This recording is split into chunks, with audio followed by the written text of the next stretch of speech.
Hi friends, welcome back to our channel. ഇന്ന് നമ്മൾ നോക്കുന്നത് 4th സ്റ്റാൻഡേർഡിലെ മലയാളം ഫസ്റ്റ് ടൈം എക്സാമിൻ്റെ ഒരു മോഡൽ ക്വസ്റ്റ്യൻ പേപ്പറാണ്. അത് കഴിഞ്ഞ വർഷം നടന്ന നിങ്ങളുടെ എക്സാമിൻ്റെ ക്വസ്റ്റ്യൻ പേപ്പറാണ് നമ്മൾ ഡിസ്കസ് ചെയ്യാൻ പോകുന്നത്. ഓക്കെ, ഒന്നാമത്തെ പ്രവർത്തനം എന്താ കൂട്ടുകാരെ? വായിക്കാം എഴുതാം എന്നുള്ളതാണല്ലേ. അപ്പോൾ ഖണ്ഡിക വായിച്ച് താഴെ കൊടുത്തിരിക്കുന്ന ചോദ്യങ്ങൾക്ക് ഉത്തരം എഴുതൂ എന്നാണ് പറഞ്ഞിട്ടുള്ളത്. ഓക്കെ, നമുക്ക് വായിച്ച് നോക്കാം അല്ലേ. മുമ്പ് കുറേ വർഷങ്ങൾക്ക് മുമ്പ് ആരോ വലിച്ചെറിഞ്ഞൊരു വിത്തിനുള്ളിൽ ഉറങ്ങിക്കിടന്നിരുന്നൊരു കുഞ്ഞായിരുന്നു ഞാൻ. മണ്ണിന്റെ മടിയിൽ അമ്മയുടെ മടിത്തട്ടിൽ എന്ന പോലെ ഞാൻ മയങ്ങിക്കിടന്നു. ഇറ്റുവീണ മഴത്തുള്ളികൾ എൻ്റെ കവിളിൽ ഉമ്മ വെച്ചു. ഇളങ്കാറ്റ് സ്നേഹത്തോടെ എന്നെ തലോടി. നിറഞ്ഞ ചിരിയോടെ സൂര്യൻ എൻ്റെ തലയ്ക്ക് മുകളിൽ തെളിഞ്ഞു നിന്നു. കുഞ്ഞിലകൾ വിടർത്തി ഞാനും തലയാട്ടി ചിരിച്ചു. കാലം കടന്നുപോയി. ഞാനൊരു മരമായി വളർന്നു. എത്രയോ പേർക്ക് തണലേക്കി, കൂടൊരുക്കി, പഴങ്ങൾ നൽകി. കാൽവിരലുകൾ നീട്ടി പുഴയെയും കൈവിരലുകൾ നീട്ടി മേഘത്തെയും ഒരേ സമയം തൊട്ടു. ഞാൻ എത്ര സന്തോഷിച്ചെന്നോ. പെട്ടെന്നാണ് എല്ലാം തകിടം മറിഞ്ഞത്. ആഞ്ഞു വീശിയ കോടാലി മൂർച്ചയിൽ എൻ്റെ കൈകാലുകൾ മുറിച്ചു നീക്കപ്പെട്ടു. താഴെ വീണ് ചിതറിയ കൂടിനരികിൽ നിലവിളിക്കുന്ന അമ്മക്കിളിയെ കണ്ടപ്പോൾ എൻ്റെ അല്ലൽ ഇരട്ടിച്ചു. അപ്പോൾ ഒന്നാമത്തെ ചോദ്യം എന്താണ്? വിത്തിനുള്ളിൽ മയങ്ങിക്കിടന്നിരുന്നത് ആരാണെന്നാണല്ലേ ചോദിച്ചിട്ടുള്ളത്. കുഞ്ഞിക്കിളി, മഴത്തുള്ളി, പൂമ്പാറ്റ, മരം. ആരാ കൂട്ടുകാരെ വിത്തിനുള്ളിൽ മയങ്ങിക്കിടന്നിരുന്നത്? അതെ, മരമാണല്ലേ. ആൻസർ എന്താണ്? ഓപ്ഷൻ ഡി, മരം. അപ്പം മരം എന്ന് നിങ്ങൾ എന്ത് ചെയ്യുക? അവിടെ എഴുതി കൊടുക്കുക. ഓക്കെ, മരത്തിന്റെ വേരുകൾ ആഴത്തിൽ വളർന്നെന്ന് വ്യക്തമാക്കുന്ന വാക്യം ഏതാണെന്നാണല്ലേ ചോദിച്ചിട്ടുള്ളത്. കൈവിരലുകൾ നീട്ടി മേഘത്തെ തൊട്ടു, തലയാട്ടി ചിരിച്ചു. കൈവിരലുകൾ നീട്ടി പുഴയെ തൊട്ടു, ഞാൻ മയങ്ങിക്കിടന്നു. അപ്പൊ ഇതിൽ ഏതാണ്? നമുക്കറിയാലേ, കൈവിരലുകൾ നീട്ടി പുഴയെ തൊട്ടു എന്നുള്ളതാണ് ഓപ്ഷൻ സി. അപ്പോൾ ഓപ്ഷൻ സി നിങ്ങൾ ഇവിടേക്ക് എടുത്ത് എഴുതുക. ആഞ്ഞു വീശിയ കോടാലി മൂർച്ചയിൽ എൻ്റെ കൈകാലുകൾ മുറിച്ചു നീക്കപ്പെട്ടു. മരത്തിന്റെ ഈ അവസ്ഥയ്ക്ക് ആരായിരിക്കും കാരണക്കാർ? മനുഷ്യർ, മൃഗങ്ങൾ, ആകാശം, മഴ. ആരായിരിക്കും ഇതിന് കാരണക്കാർ? അതേ, മനുഷ്യരാണല്ലേ. ഓപ്ഷൻ എ, മനുഷ്യർ. മരങ്ങൾ നമുക്ക് നൽകുന്ന സഹായങ്ങളിൽ ഉൾപ്പെടാത്തത് ഏതെന്ന് ചോദിച്ചിട്ടുണ്ടല്ലേ. തണല്, കൂട്, വെയില്, പഴങ്ങൾ. ഇതിൽ ഉൾപ്പെടാത്തത് ഏതാണെന്നാണ് ചോദിച്ചിട്ടുള്ളത്. തന്നിട്ടുള്ളതിൽ മരങ്ങൾ നമുക്ക് നൽകുന്ന സഹായങ്ങളിൽ ഉൾപ്പെടാത്തത് ഏതാണ്? വെയിലാണ് അല്ലേ. തണലല്ലേ നൽകുന്നത്? യെസ്. അപ്പൊ സങ്കടം എന്നർത്ഥം വരുന്ന ഏത് പദമാണ് കഥാഭാഗത്ത് നൽകിയിട്ടുള്ളത്? മൂർച്ച, തളിര്, ഇളം, അല്ലൽ. അല്ലൽ എന്ന് പറഞ്ഞാൽ എന്താണ്? ദുഃഖം അഥവാ സങ്കടമാണ് അല്ലേ. ഓക്കെ, അപ്പൊ അല്ലൽ എന്ന് ഇവിടെ എഴുതി കൊടുക്കാം. ഓക്കെ, എളുപ്പല്ലേ. ഓക്കെ, അപ്പൊ ഇതുപോലെ ക്വസ്റ്റ്യൻ തന്നെയായിരിക്കും മലയാളം എക്സാമിന് നിങ്ങൾക്ക് വരുന്നുണ്ടാവുക. ഇതുപോലെ സ്റ്റോറിയോ പാസേജ് എന്തെങ്കിലും നൽകിയിട്ട് അതിനെ ബേസ് ചെയ്തിട്ടുള്ള ക്വസ്റ്റ്യൻസ് ആയിരിക്കും. ഓക്കെ, ഇനി നമുക്ക് പ്രവർത്തനം 2 നോക്കാം അല്ലേ. വരികൾ കൂട്ടിച്ചേർക്കാം. മാനത്ത് മഴ വരും ആഘോഷം, പാടത്തിനത് കണ്ടു സന്തോഷം.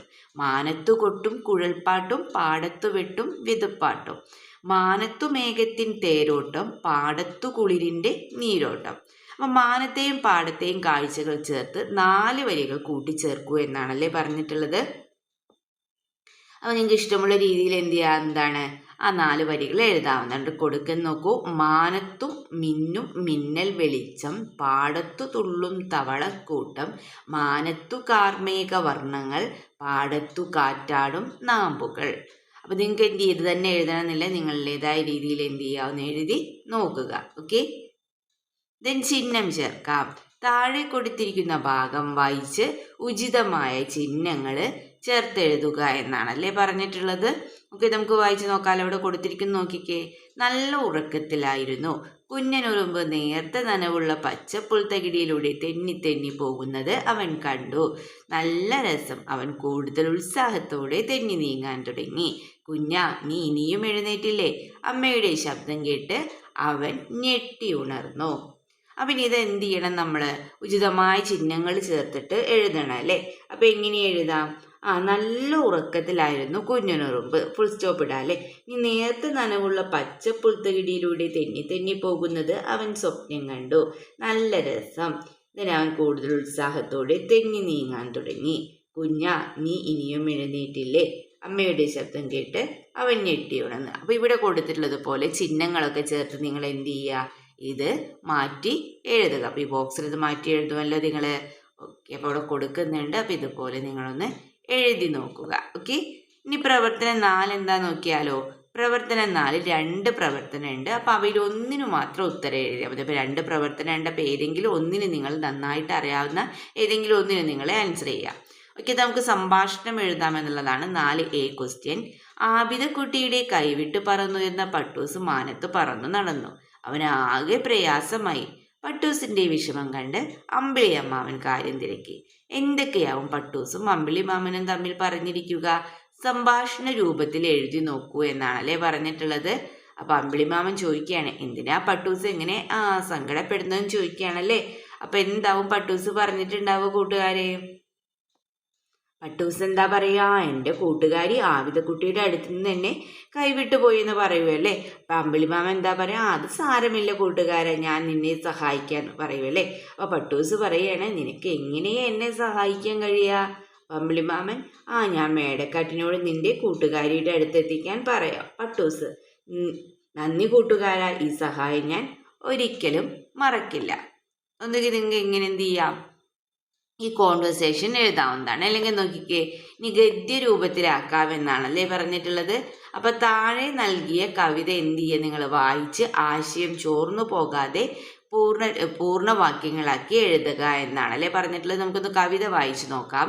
ചിറക് കുരുത്തു തുടങ്ങും മുമ്പൊരു ചിന്നക്കുരുവി നനയ്ക്കുന്നു. നീലാകാശം കൂട്ടിനരികെ നിന്നു പതുക്കെ വിളിക്കുന്നു. കാടിന്മീതെ വയലിന്മീതെ കടലിന്മീതെ പോകണമോ? കുഞ്ഞിക്കാറ്റു കളിച്ചു നടക്കും കുന്നിൻ ചെരുവിൽ ഇരിക്കണമോ?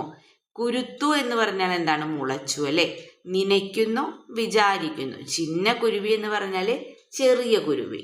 അപ്പൊ നമുക്ക് ഇവിടെ നൽകിയിട്ടുണ്ട്, അറിയാത്ത വേർഡ്സിന്റെ ഒക്കെ മീനിങ് നൽകിയിട്ടുണ്ട്. അപ്പൊ തന്നുള്ളതിൽ നമുക്ക് എന്ത് ചെയ്യാം? ഗദ്യ രൂപത്തിലാക്കാം അല്ലെ.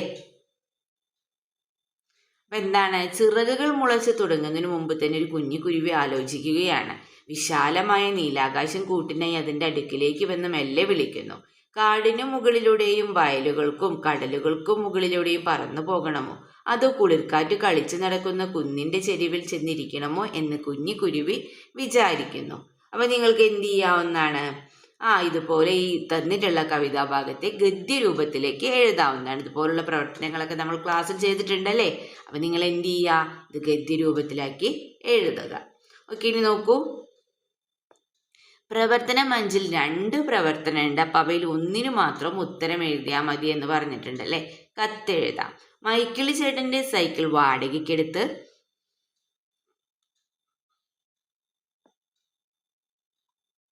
ചന്ദ്രനിലേക്ക് യാത്ര പോയ കുട്ടിയുടെ അനുഭവങ്ങൾ കൂട്ടുകാർക്ക് ഓർമ്മയില്ലേ? യാത്ര പോയ കുട്ടി തൻ്റെ അനുഭവങ്ങൾ കൂട്ടുകാരനായ സോനുവിനെ ഒരു കത്തിലൂടെ എഴുതി അറിയിച്ചു. എന്തൊക്കെയായിരിക്കും കത്തിലെ വിശേഷങ്ങൾ? എഴുതി നോക്കൂ എന്നാണല്ലേ പറഞ്ഞിട്ടുള്ളത്. അല്ലെങ്കിൽ ക്വസ്റ്റ്യൻ നോക്കൂ, യാത്രാ അനുഭവ വിവരണം അല്ലേ. നിരവധി യാത്രകൾ കൂട്ടുകാർ നടത്തിയിട്ടുണ്ടല്ലോ. അവയിൽ ഏറ്റവും ഇഷ്ടമായ യാത്ര ഏതാണ്? യാത്രയിൽ ഒപ്പം ഉണ്ടായിരുന്നവരെയും കണ്ട കാഴ്ചകളെയും ഉൾപ്പെടുത്തി ആകർഷകമായ ഭാഷയിലെ ആ യാത്രാനുഭവങ്ങളൊന്ന് എഴുതി നോക്കൂ എന്ന് പറഞ്ഞിട്ടുണ്ടല്ലേ. അപ്പോൾ ഒന്നുകിൽ നിങ്ങൾക്ക് എന്തെഴുതാം? കത്തെഴുതാം, അല്ലെങ്കിൽ എന്ത് ചെയ്യാം? യാത്രാനുഭവ വിവരണം എഴുതാവുന്നതാണ്. ഏതാണോ നിങ്ങൾക്ക് എളുപ്പമായിട്ട് തോന്നുന്നത് അത് എഴുതുക. ഇവിടെ നമുക്ക് രണ്ടും നോക്കാം. ആദ്യം നമുക്ക് കത്ത് നോക്കാം. കത്താവുമ്പോൾ നിങ്ങൾ എന്ത് ചെയ്യണം? സ്ഥലവും ഡേറ്റും ഒക്കെ എഴുതണം അല്ലേ. അതായത് പ്ലേസും ഡേറ്റും ഒക്കെ ഒരു സൈഡിലായിട്ട് എഴുതാം. ഞാൻ ആർക്കാണ് കത്തെഴുതുന്നത്? സോനുവിനാണല്ലേ. അപ്പൊ എന്തെഴുതാം നമുക്ക്? പ്രിയപ്പെട്ട സോനുവിനെ എന്ന് എഴുതാം അല്ലേ. ഓക്കെ, അപ്പൊ എന്ത് ചെയ്യുക? നിങ്ങളൊരു ബോക്സ് ഒക്കെ വരയ്ക്കുക. ഒരു കോർണറിലായിട്ട് പ്ലേസും സ്ഥലമൊക്കെ കൊടുക്കുക. then എന്ത് ചെയ്യുക? പ്രിയപ്പെട്ട സോനുവിന്, നിനക്ക് സുഖമല്ലേ? എനിക്കിവിടെ സുഖം തന്നെ. ഞാൻ കഴിഞ്ഞ ദിവസം മൈക്കിളി ചേട്ടൻ്റെ കടയിൽ നിന്നും ഒരു സൈക്കിൾ എടുത്ത് ചന്ദ്രനിലേക്ക് പോയ കാര്യത്തെക്കുറിച്ച് പറയാനാണ് ഈ കത്ത് എഴുതാം അല്ലേ.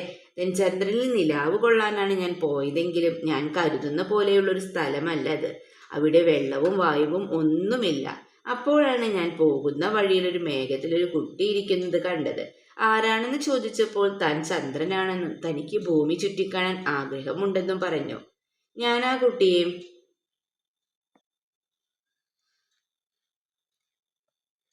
ഞാൻ ആ കുട്ടിയെ വന്ന് ഭൂമി മുഴുവൻ ചുറ്റിക്കാണിച്ചു. അവന് എന്തുമാത്രം സന്തോഷമായെന്നോ. മാത്രമല്ല അവന് സൈക്കിളിൽ ചവിട്ടാനും ഞാൻ പഠിപ്പിച്ചു കൊടുത്തു. അങ്ങനെ സന്ധ്യയായപ്പോൾ അവൻ തിരികെ ആകാശത്തേക്ക് മടങ്ങി. നിനക്ക് എന്തു തോന്നുന്നു? എനിക്കറിയാം ഇത് കേട്ടപ്പോൾ നീയും കൂടെ വരാൻ ആഗ്രഹിച്ചിട്ടുണ്ടാവുമെന്ന്.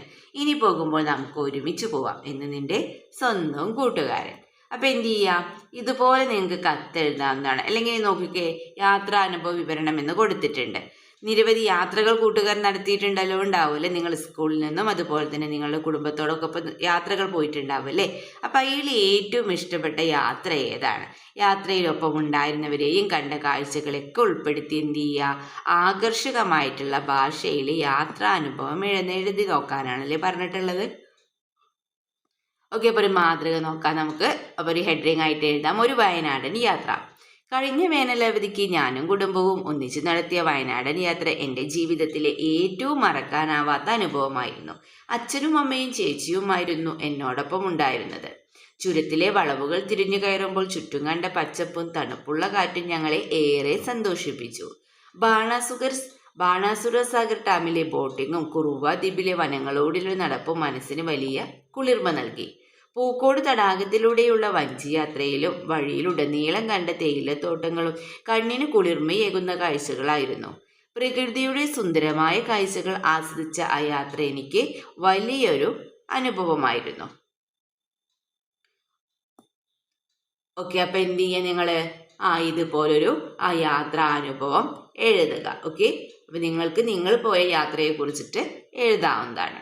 ഓക്കെ, അപ്പോൾ ഇത്രയും ക്വസ്റ്റ്യൻസ് ആയിരുന്നു അല്ലേ ക്വസ്റ്റ്യൻ പേപ്പറിൽ ഉണ്ടായിരുന്നത്. അപ്പോൾ എല്ലാ ക്വസ്റ്റ്യൻസും നമ്മൾ ഡിസ്കസ് ചെയ്ത് കഴിഞ്ഞു. അപ്പോൾ നിങ്ങൾക്ക് വീഡിയോ യൂസ്ഫുൾ ആയി തോന്നുകയാണെങ്കിൽ തീർച്ചയായും ലൈക്ക് ചെയ്യുക, കമൻറ്റ് ചെയ്യുക. ഇതുവരെ ചാനൽ സബ്സ്ക്രൈബ് ചെയ്യാത്ത കൂട്ടുകാരുണ്ടെങ്കിൽ തീർച്ചയായും സബ്സ്ക്രൈബ് ചെയ്യുക. ഓക്കെ, നമുക്ക് മറ്റൊരു വീഡിയോയുമായി വീണ്ടും കണ്ടുമുട്ടാം. Okay, by.